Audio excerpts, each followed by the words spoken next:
नमस्कार सभी को। बच्चों, आज मैं आप सभी के सामने कक्षा 9वीं की हिंदी की वर्कशीट नंबर 6 लेकर आई हूँ। आज की वर्कशीट में बच्चों हमें जीवन का एक बहुत महत्वपूर्ण बिंदु सीखने के लिए कहा गया है कि हम उसे सीखें और अपने जीवन में उसको उतारें, क्योंकि यदि हम उस नियम का पालन नहीं करते हैं तो हमारी ज़िंदगी कैसी हो जाएगी, तितर बितर हो जाएगी। ठीक है, तो चलिए पढ़ते हैं और समझते हैं कि ये जो आज गद्यांश दिया गया है हमें क्या बताने की कोशिश कर रहा है। लोगों को ये कहते सुना जाता है कि एक और एक दो होते हैं। ये तो मैथ की कैलकुलेशन है कि एक और एक को जोड़ेंगे तो 2 होगा, सभी को पता है। परंतु एक मुहावरा है, ठीक है, एक और एक 11 क्या होते हैं, एक और एक 11 होते हैं। ठीक है, हमने पढ़ा तो है बच्चों कि एक और एक क्या होते हैं, 2 होते हैं, परंतु एक मुहावरा है हिंदी में प्रचलित है क्या कि एक और एक कितने होते हैं, 11 होते हैं। ऐसे हम देख सकते हैं बच्चों। ठीक है, आगे बढ़ते हैं। एकता में शक्ति होती है, और इसका अर्थ क्या है, एक और 11 में एकता में शक्ति होती है। जब 2 व्यक्ति एक साथ मिलकर प्रयास करते हैं तो उनकी शक्ति कई गुनी हो जाती है। ये हम सभी जानते हैं बच्चों कि जब एक व्यक्ति होता है तो अकेला उस काम को करते करते थक जाता है, परंतु जब उसको किसी का साथ मिल जाता है तो उस काम को करने की शक्ति और ज़्यादा बढ़ जाती है।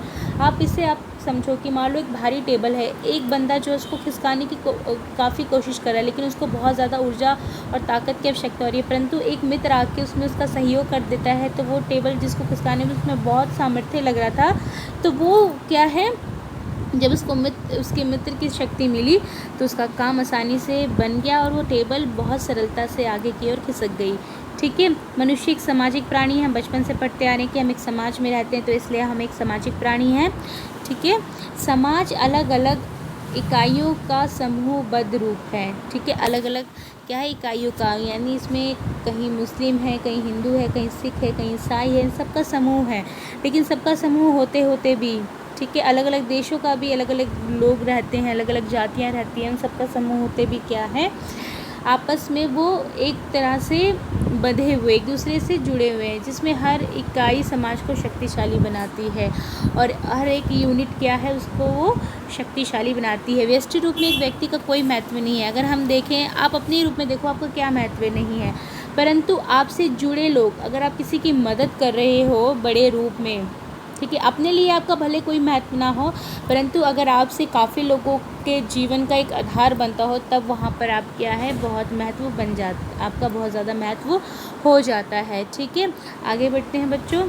परंतु समष्टि रूप में वे समाज की इकाई है। समष्टि रूप में क्या है, आप समाज का एक हिस्सा हो। इकाई मतलब एक हिस्सा है, उसको एक रूप में समझो बच्चे कि भले एक ईंट का कोई महत्व नहीं है, परंतु इसी तरह की अनेक ईंटों के जुड़ने से, ठीक है, अनेक ईंटों के जुड़ने से क्या होता है, एक वो घर का हिस्सा बन जाती है। हम सभी जानते हैं बच्चों, ठीक है, वो एक घर का हिस्सा बन जाती है।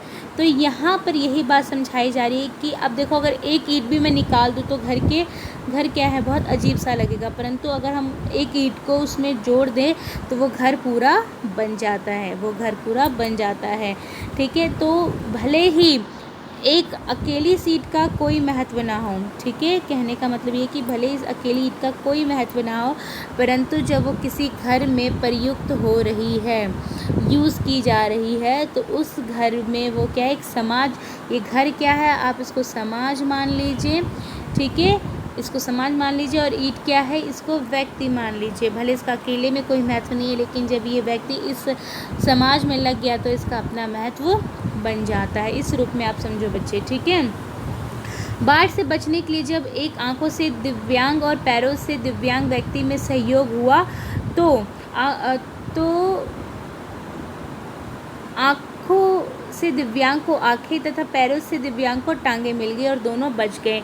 यहाँ पर एक उदाहरण रूप में लेखक ने हमें ये बताने का प्रयत्न किया कि जब बाढ़ आई तो एक अंधा था और एक लंगड़ा था, तो दोनों कैसे उस बाढ़ को पार करेंगे। अंधे को तो पता नहीं जाना कहाँ है और लंगड़ा चले कैसे। तब क्या हुआ, अंधे ने हो सकता है कि लंगड़े को अपनी गोदी में उठाया हो, और लंगड़ा जो व्यक्ति है वो क्या करता है, उसको बताता है कि हमें ऐसे ऐसे तुम आगे बढ़ोगे तो वहाँ से हम रास्ता पार कर जाएंगे। तो इस तरह से क्या हुआ, उस मुसीबत में क्या हुआ कि कि उस लंगड़े व्यक्ति और अंधे व्यक्ति ने एक दूसरे की मदद की, जिससे कि वो उस बाढ़ से अपनी जान को बचा पाए।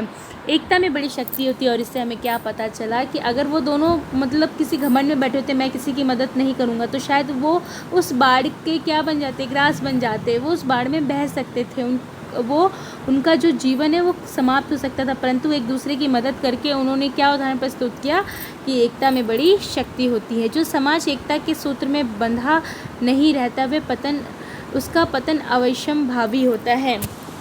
ठीक है, जो समाज एकता के सूत्र में नहीं बनता, उसका जो पतन यानी उसका जो ह्रास है वो अवश्यंभावी होता है, यानी होना ज़रूर हो जाता है। मान लो कि जब तक भारत में फूट डालो की नीति अंग्रेज़ों ने रखी, तब तक भारत स्वतंत्र नहीं हो पाया था। परंतु जैसे ही भारत के वासियों को पता चला कि जब तक हम मिलकर एक दूसरे का सहयोग नहीं करेंगे, हिंदू मुस्लिम एक साथ नहीं मिलेंगे, एक दूसरे को भाई बहन नहीं मानेंगे, भाई भाई नहीं मानेंगे, तब तक क्या होगा बच्चों, ये भारत स्वतंत्र नहीं हो सकता। जब इसकी एकता के महत्व को इन दोनों पक्षों ने जाना, तो भारत जो है अंग्रेज़ों के चुंगल से बच पाया। नहीं तो अंग्रेज़ जो है भारत में फूट ही डाल रहे थे। ठीक है, और भारत पर शासन कर रहे थे। भारत की स्वतंत्रता, अब आप भी जान लो कि जब जो रावण था उसका अपने भाई के साथ, ठीक है, विभीषण के साथ क्या हुआ, जब विरोध हो गया, ठीक है, विभीषण के साथ जब उसका विरोध हो गया, दोनों भाइयों में लड़ाई झगड़ा हो गया, तो क्या हुआ, तो रावण का भेद राम को पता चल गया, जिससे रावण का क्या हो गया, नाश हो गया। यदि विभीषण ने राम को जाके रावण की मृत्यु का राज नहीं बताया होता, तो शायद जो राम थे वो जीत नहीं पाते, राम जो है जीत नहीं पाते। ठीक है, तो मतलब क्या है, अगर दोनों भाई मिलके रहते तो उनका पतन नहीं होता। यहाँ से आप इसको ऐसे भी समझ सकते हैं, यानी हमें अपने घर के सदस्यों के साथ भी यूनिटी बना के रखनी है, अपने समाज के लोगों के साथ, अपने देश के लोगों के साथ। एक छोटे स्तर से आप बड़े स्तर पे जा सकते हैं। सबसे पहले आप अपने घर में ही देखिए, ठीक है, अपने घर में, फिर पड़ोस में, ठीक है, पड़ोस के बाद आप अपने राज्य से देश में। इस तरह से आप जब यूनिटी बनाते हुए एक एक स्टेप आगे बढ़ोगे, तो आप क्या करोगे, एकता की शक्ति को प्रदर्शित करोगे। अगर आप ऐसा नहीं करते हो बच्चे, तो आपका पतन होना निश्चित हो जाता है। क्योंकि आप देखो, जो भारत में ही रह के भारत का खा के कुछ ऐसे लोग बैठे हैं जो भारत में आतंकवादियों को श्रेय देते हैं। ठीक है, तो उससे क्या होता है, भारत में वो आतंकवादी प्रवेश कर जाते हैं और भारत में सर्वनाश कर जाते हैं, भारत का बम विस्फोट करते हैं, आतंक मचाते हैं। ये सब आप भली भांति जानते हैं, फिल्मों में भी देखते हैं आप लोग, न्यूज़ पत्रों में भी पढ़ते, समाचार पत्रों में भी पढ़ते हैं, टीवी में भी देखते हैं। ठीक है, किस तरह से आतंकी हमले हुए। वो ऐसे तो उनको श्रेय नहीं मिल गया ना, क्योंकि भाई सेना तो बॉर्डर पे सभी के यहाँ तैनात है, हमारे देश में भी तैनात है, तो उनको श्रेय कैसे मिला। तो हमारे देश में कुछ ऐसे लोग बैठे हैं, भ्रष्टाचारी लोग बैठे हैं, जो उन बुरे लोगों का साथ देके उन्हें हमारे देश में प्रवेश देते हैं। तो क्या हुआ, उन्होंने हमारी एकता को भंग कर दिया। ठीक है, और हमारे देश में फिर बहुत सारी चीज़ों का नुकसान हो जाता है।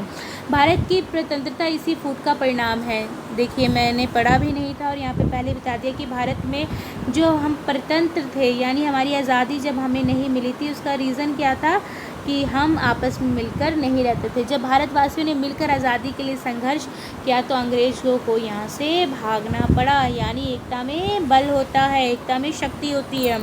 ठीक है, पहले तो जब हिंदू मुस्लिम अलग अलग लड़ रहे थे, तब तो इसका बहुत अंग्रेज़ों ने फ़ायदा उठाया, लेकिन जब दोनों आपस में भाई बन गए, एक दूसरे के मित्र बन गए, दोस्त बन गए, साथी बन गए, तो एक दूसरे की क्या बन गए, वो शक्ति बन गए। ठीक है, जिसके कारण से अंग्रेज़ों को भारत से भागना पड़ा। अगली पंक्तियाँ कह रहा है कि गणित में शून्य के प्रभाव से अंक 10 गुना हो गया। देखो, भाई मैथ का नियम आ गया यहाँ पे। इकाई दहाई पढ़ते हो ना, इकाई पढ़ा, दहाई, दहाई क्या होता है, 10 गुना होता है इसमें, और हम उसको 10 से मल्टीप्लाई करते हैं उस रकम को, तब वो 10 गुना बन जाता है।